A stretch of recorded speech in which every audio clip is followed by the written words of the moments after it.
പശ്ചിമേഷ്യൻ സംഘർഷം അതീവ രൂക്ഷമായി തന്നെ 10ാം ദിവസത്തിലേക്ക് കടക്കുമ്പോൾ യുദ്ധം ഏറ്റവും കൂടുതൽ ബാധിച്ചിരിക്കുന്നത് ഗൾഫ് രാജ്യങ്ങളിൽ ഒന്നായ ബഹ്റൈനിലാണ്. കഴിഞ്ഞ ദിവസം ഇറാൻ ആകട്ടെ ബഹ്റൈൻ നാവികസേനയെ ലക്ഷ്യമാക്കിക്കൊണ്ട് മിന്നൽ ആക്രമണം നടത്തിയിരുന്നു. ഇതോടുകൂടി തന്നെ വലിയ രീതിയിലുള്ള പ്രശ്നങ്ങളാണ് ഇപ്പോൾ അലയടിക്കുന്നതും. ഗൾഫ് രാജ്യങ്ങളെ ആക്രമിക്കില്ല എന്ന് ഇറാൻ വ്യക്തമാക്കുകയും മാപ്പപേക്ഷിക്കുകയും ചെയ്ത ഈ ഒരു സാഹചര്യത്തിൽ വീണ്ടും ആക്രമണം ഘടിപ്പിച്ചിരിക്കുന്നത് വലിയ രീതിയിലുള്ള പ്രശ്നങ്ങളാണ് ഇവിടെ ഉടലെടുത്തിരിക്കുന്നത്. ഇതോടൊപ്പം തന്നെ തുടർച്ചയായി ഡ്രോൺ ആക്രമണം നടത്തുകയാണ് ഇറാൻ ചെയ്തിരിക്കുന്നത്. രാജ്യത്തെ പ്രധാന ശുദ്ധജല നിർമ്മാണ പ്ലാന്റിന് നേരെയാണ് ഇപ്പോൾ ആക്രമണം ഉണ്ടായിരിക്കുന്നത്. ഇറാൻ വിക്ഷേപിച്ച ഡ്രോണുകളാണ് ആക്രമണത്തിന് പിന്നിലെന്നാണ് ബഹ്റൈൻ ആഭ്യന്തര മന്ത്രാലയം സ്ഥിരീകരിക്കുകയും ചെയ്തിരിക്കുന്നത്. ആക്രമണത്തിൽ പ്ലാന്റിന്റെ ഈ ഒരു പ്ലാന്റിന് കാര്യമായ നാശനഷ്ടങ്ങൾ സംഭവിച്ചതായാണ് വിവരം. മേഖലയിൽ അതീവ ജാഗ്രതാ നിർദ്ദേശം പുറപ്പെടുവിക്കുകയും ചെയ്തു.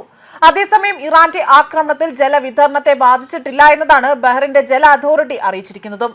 പേർഷ്യൻ ഗൾഫ് തീരത്ത് നൂറുകണക്കിന് ശുദ്ധജല നിർമ്മാണ പ്ലാന്റുകൾ സ്ഥിതി ചെയ്യുന്നുണ്ട്.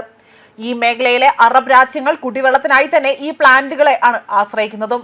ഇറാന്റെ ആക്രമണത്തിൽ അതുപോലെ ടെഹ്റാനിലെ എണ്ണ സംഭരണശാലകൾ ആക്രമിക്കപ്പെടുകയാണ് ചെയ്തിരിക്കുന്നത്.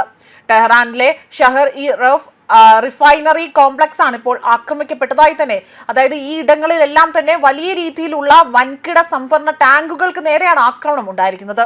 ഇറാനും US ഇസ്രായേൽ സഖ്യം, അതായത് ഈ ഒരു സംഘർഷം ഇത് തമ്മിലുള്ള പുതിയ തലത്തിലേക്ക് കടക്കുന്നതിന്റെ ഏറ്റവും വലിയ സൂചനയാണ് ഇപ്പോൾ എണ്ണപ്പാടങ്ങൾ ആക്രമിച്ചിരിക്കുന്നത് എന്നതാണ് വിലയിരുത്തപ്പെടുന്നത്. ഇതോടുകൂടി തന്നെ മനുഷ്യന്റെ ഏറ്റവും വലിയ അടിസ്ഥാന ആവശ്യമായ വെള്ളത്തിൽ പോലും സംഘർഷത്തിന്റെ ഭാഗമാക്കാനാണ് ഇപ്പോൾ ഇറാൻ ശ്രമം നടത്തുന്നത്. കേഷം ദ്വീപിലെ ഇറാന്റെ സമുദ്രജല ശുദ്ധീകരണശാല ആക്രമിച്ചിരിക്കുകയാണ് US. അതിനായി തന്നെ ഇപ്പോൾ വലിയ രീതിയിലുള്ള തുടക്കമിട്ടിരിക്കുകയായി തന്നെ പറയപ്പെടുന്നു.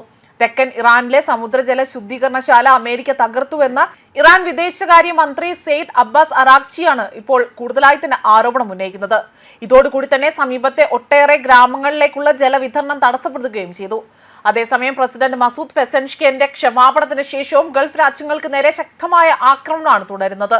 ഗൾഫ് രാജ്യങ്ങളെ ആക്രമിക്കില്ല എന്ന് പോലും ഇവിടെ ഇറാൻ നേരത്തെ തന്നെ വലിയ രീതിയിലുള്ള മാപ്പപേക്ഷ നടത്തിയിരുന്നെങ്കിൽ പോലും വലിയ രീതിയിൽ തിരിച്ചടിയാണ് നടത്തിയിരിക്കുന്നത്. അതേപോലെ തന്നെ വലിയ രീതിയിൽ ഇവിടെ ഈ ഒരു പ്രസ്താവന തള്ളിക്കൊണ്ട് രംഗത്ത് വരുന്ന സാഹചര്യം വരെ ഉണ്ടായി. അതേസമയം സൗദി അറേബ്യയിലെ അൽ ഖർജിൽ ജനവാസ മേഖലയിൽ ഉണ്ടായ ആക്രമണത്തിൽ ഇന്ത്യക്കാരനും ബംഗ്ലാദേശ് പൗരന്മാരും കൊല്ലപ്പെട്ടു. 12 പേർക്ക് പരിക്ക് പറ്റിയതായും UAE മരിച്ചവർ 4 തന്നെ റിപ്പോർട്ടുകൾ പുറത്തു വന്നിരുന്നു.